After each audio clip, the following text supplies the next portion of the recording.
नमस्कार मित्रों, आपकी अपनी कोचिंग सुमन हिंदी क्लास में आपका हार्दिक अभिनंदन है। जैसा कि आपको पता होगा, इस चैनल के माध्यम से UPT, GT, PGT, DSSB, BPSC, assistant professor, UGC net आदि के लिए हिंदी साहित्य के 25 प्रश्नों की सीरीज चलाई जा रही है।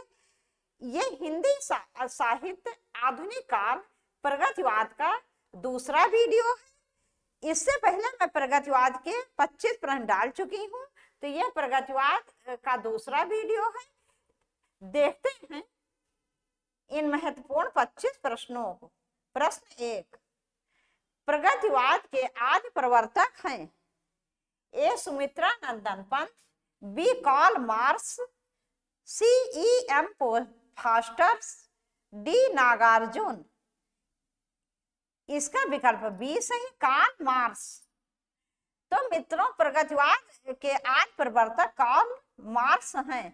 प्रगतिवाद एक तरह से मार्क्सवाद या द्वंद्वात्मक भौतिकवाद का ही पर्याय माना जाता है।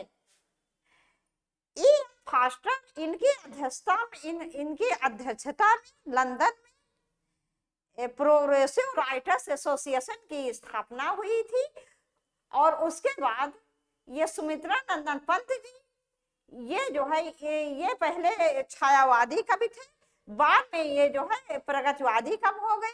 और इनकी कविता युगांत नामक जो इनकी कविता थी, उससे समझ लो प्रगतिवाद का आरंभ और छायावाद का अंत हो गया। और उसके बाद युगवाणी इनकी जो थी, उसका अर्थ क्या होता है, युग की बाणी। उसमें वो पूरी तरह से प्रगतिवादी रचना थी। और नागार्जुन जी जो ये भी प्रगतिवादी रचनाकार हैं। अगला प्रश्न 2, प्रगतिशील लेखक संघ की स्थापना कहाँ हुई थी? ए लखनऊ में, बी उज्जैन में, सी कानपुर में, डी डेनमार्क। इसका विकल्प ए सही, लखनऊ में। तो मित्रों, प्रगतिशील लेखक संघ की स्थापना सबसे पहले कहाँ हुई थी? लंदन में हुई थी।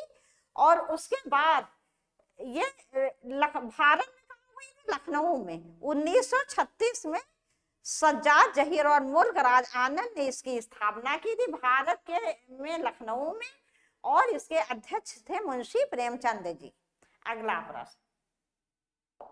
प्रश्न 3, भारत में प्रगतिशील लेखक संघ के प्रथम अधिवेशन की अध्यक्षता किसने की? ए निराला, बी यशपाल, सी नागार्जुन, डी प्रेमचंद। इसका विकल्प डी सही, प्रेमचंद।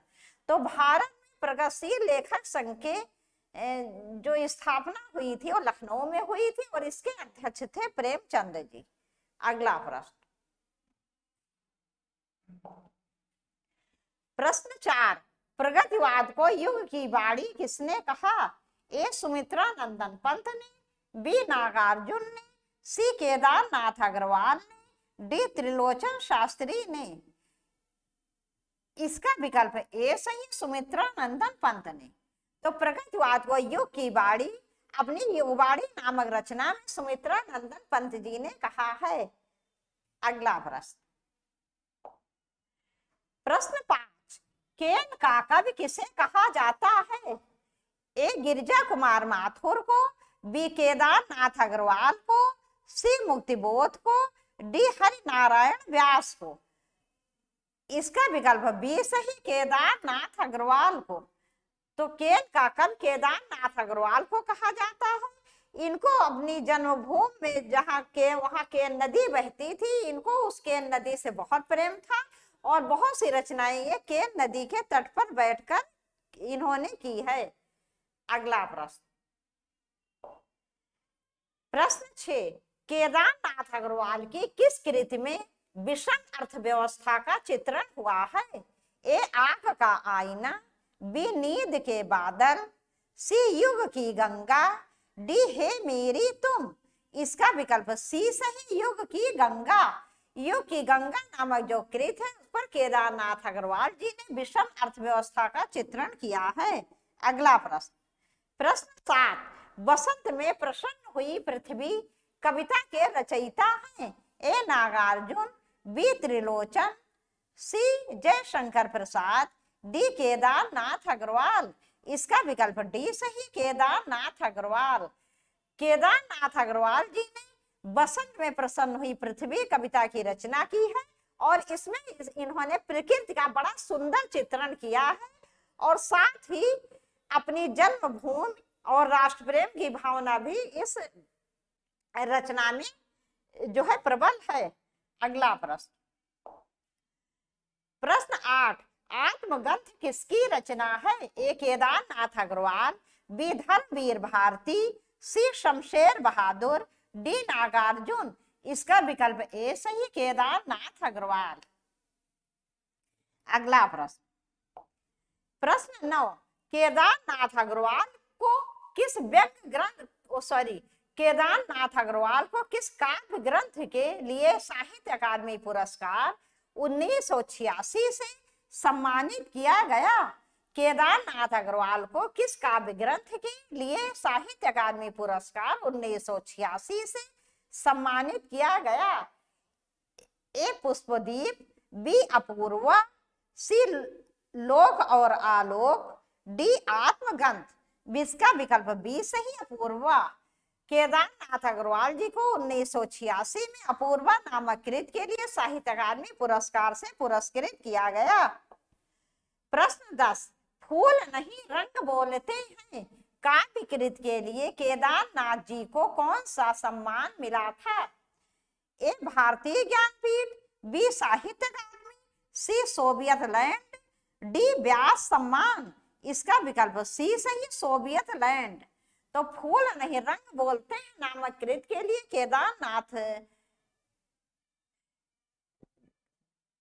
केदारनाथ जी को सोवियत लैंड पुरस्कार से सम्मानित किया गया था।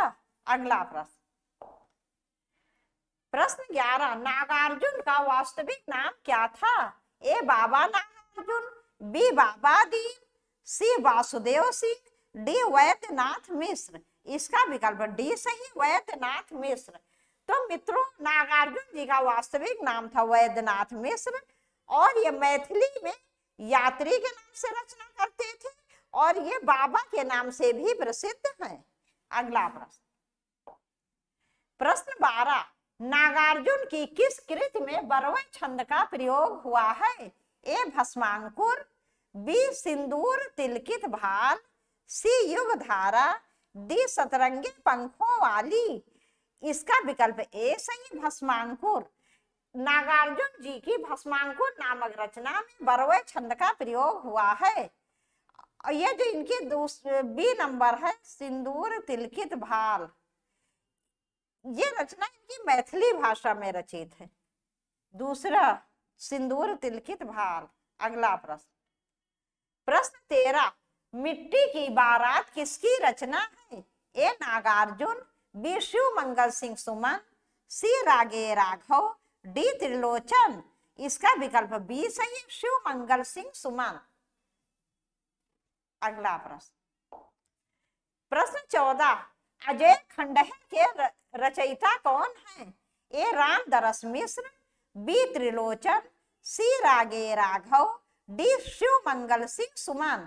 इसका विकल्प सी सही, रागे राघव। अजय खंडहर रागे राघव जी की रचना है। अगला प्रश्न, प्रश्न 15, निराला की बादल राग कविता का संबंध है? ए छायावादी सौंदर्य से, बी प्रगतिवादी चेतना से, सी प्रयोगवादी चेतना से, डी प्रकृति के सौंदर्य से। इसका विकल्प बी सही, प्रगतिवादी चेतना से। अगला प्रश्न, प्रश्न 16, पंत जी की ग्राम्य कृति का संबंध है? ए ग्रामीण परिवेश से, बी प्रगतिवादी दृष्टि से, सी प्रयोगवादी चेतना से, डी नई कविता से। इसका विकल्प बी सही, प्रगतिवादी दृष्टि से। अगला प्रश्न, प्रश्न 17, प्रगतिवादी कवि हैं? ए जयशंकर प्रसाद, बी मुक्तिबोध, सी केदारनाथ अग्रवाल, डी बच्चन। इसका विकल्प सी सही, केदारनाथ अग्रवाल। मित्रों, जयशंकर प्रसाद जी छायावादी कवि, छायावाद के जनक हैं। मुक्तिबोध जी जो है वो प्रगतिवादी कवि तो है, लेकिन साथ में प्रयोगवादी भी है। ये तार सप्तक के में इनको सम्मिलित किया गया है। तार सप्तक के भी कवि हैं और बच्चन हरिवंश राय बच्चन भी जो है ये हालावाद के प्रमुख कवि हैं। लेकिन ये जो है केदारनाथ अग्रवाल जी ये पूरी तरह से प्रगतिवादी कवि हैं और कहीं किसी भी दूसरे प्रकार की रचना इन्होंने नहीं की है। तो इसका विकल्प सी सही होगा, केदारनाथ अग्रवाल। अगला प्रश्न, प्रश्न 18, प्रगतिवादी समीक्षक हैं ए रामचंद्र शुक्ल, बी रामविलास शर्मा, सी गुलाब राय, डी श्याम सुंदर दास। इसका विकल्प बी सही, रामविलास शर्मा।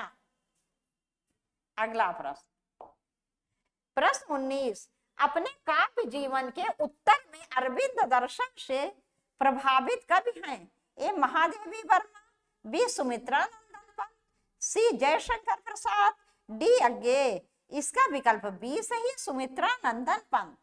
सुमित्रा नंदन पंत जी अपने काव्य जीवन के उत्तर में माने प्रगतिवादी युग में ये अरविंद दर्शन से प्रभावित थे। अगला प्रश्न, अबे सुन बे गुलाब, भूल मत गर पाई खुशबू रंगो आप। उपर्युक्त काव्य पंक्तियों का संबंध है ए प्रगतिवादी चेतना से, बी प्रयोगवादी कविता से, सी समांतर कविता से, डी इनमें से कोई नहीं। इसका विकल्प ए सही, प्रगतिवादी चेतना से। ये निराला जी द्वारा रचित पंक्तियां जो कुकुरमुत्ता नामक रचना से उद्धृत की गई है और यहाँ इसमें इन्होंने गुलाब और कुकुरमुत्ता के माध्यम से जो उसमें पूंजीवादी वर्ग था और सामान्य जनता थी दोनों के अंतर को स्पष्ट किया है। अगला प्रश्न, प्रश्न 21, प्यासी पथराई आंखें किसकी रचना है ए रागे राघव, बी नागार्जुन, सी त्रिलोचन, डी अज्ञे।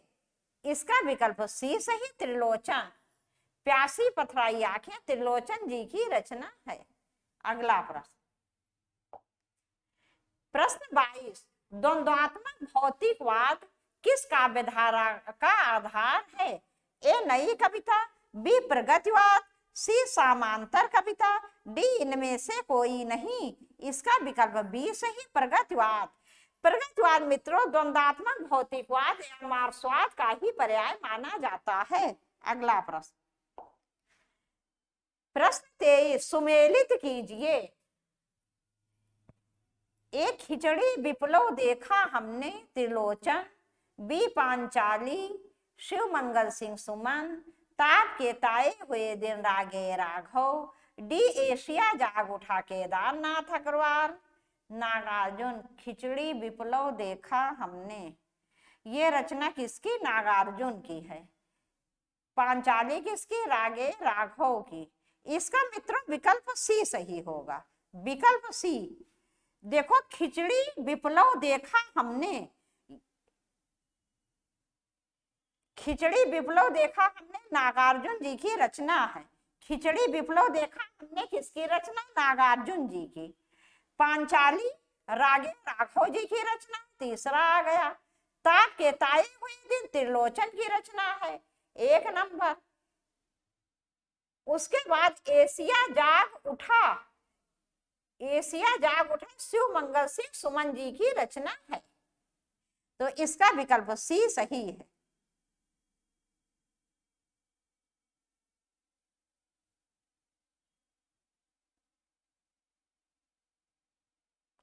पांचाली रागे राघव, ताप के ताए हुए दिन त्रिलोचन, एशिया जाग उठा।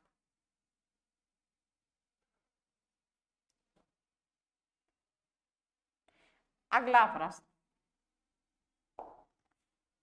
प्रश्न 24, सुमेलित कीजिए जमुन जल तुम नागार्जुन, राह के दीपक त्रिलोचन, धरती रागे राघव, रत्न गर्भ केदारनाथ अग्रवाल। जमुन जल तुम ये किसकी रचना, केदारनाथ अग्रवाल जी की। राह के दीपक ये रचना रागे राघव, धरती त्रिलोचन। इसका मित्रों विकल्प डी सही है, इसका विकल्प डी सही। यहाँ निशान ऐसे यहाँ लगे, चलो यहाँ लगा दो, यहाँ लगा दो। तो जमुन जल तुम, ये केदारनाथ अग्रवाल जी की रचना, इसका विकल्प डी सही है। राह के दीपक मित्रों, ये रागे राघव जी की रचना है। धरती त्रिलोचन जी की रचना है। और रत्नगर्भा, रत्नगर्भ लिखा है, रत्नगर्भा होना चाहिए, रत्नगर्भा, रत्नगर्भा, रत्नगर्भा रचना है नागार्जुन जी की। तो इसका विकल्प डी जो है ये सही है। अगला प्रश्न, प्रश्न 25 तथा इस वीडियो का अंतिम प्रश्न, व्यंग की सर्वाधिक प्रखरता किसके काव्य में पाई जाती है? ए नागार्जुन, बी त्रिलोचन, सी निराला, डी रागे राघव। इसका विकल्प ए सही, नागार्जुन। तो मित्रों, व्यंग की सर्वाधिक प्रखरता जो है वो नागार्जुन की रचनाओं में पाई जाती है। कबीर के बाद नागार्जुन जी है वो बहुत बड़े समाज सुधारक हुए थे। तो उस समय समाज में, प्रगतिवादी युग में जो समाज में व्याप्त तमाम कुरीतियां थी, उस पर सब पर इन्होंने व्यंग किया है, अपनी आवाज उठाई है और सुधार करने की का पूरा प्रयत्न इन्होंने किया है। इसीलिए नामवर सिंह जो है, डॉक्टर नामवर सिंह, इन्हें कबीर की परंपरा का मानते हैं। अब मित्रों, यहीं पर ये वीडियो समाप्त कर रहे हैं। मुझे पूरा विश्वास सभी प्रश्न आपको बहुत पसंद आएंगे।